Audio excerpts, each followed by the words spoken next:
Kazi iendelee. Wakizungumza na wanahabari kaunti ya Kisumu, viongozi wa wanafunzi hao na vyuo vingine wamesema wamesikitishwa na mivutano ya kisiasa miongoni mwa viongozi wa jamii ya Luo. That should rest the case.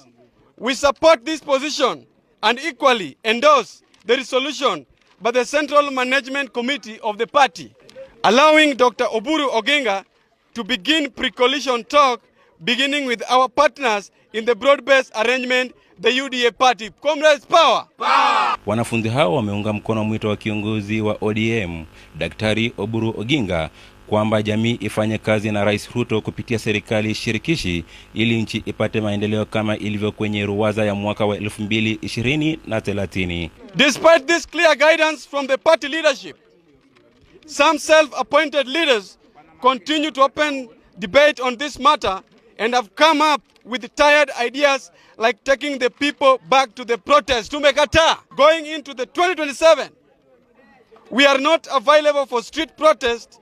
We have vacated that space. Nobody should plan protest with us in mind.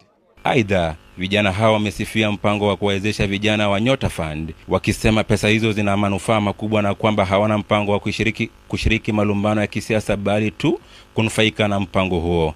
As we can see, the government is really trying to bring Nyota Fund. Juzi tuliona ameleta Nyota Fund and various counties have received Nyota Fund, and we want to encourage the government pia hapa Kisumu kama sisi mayouth atulete hiyo Nyota Fund ndio pia sisi tuweze kuanzisha mabiashara, different businesses. Nikiripotia TPM kutoka eneo la Kisumu, langu jina ni Aquinas Shapaya.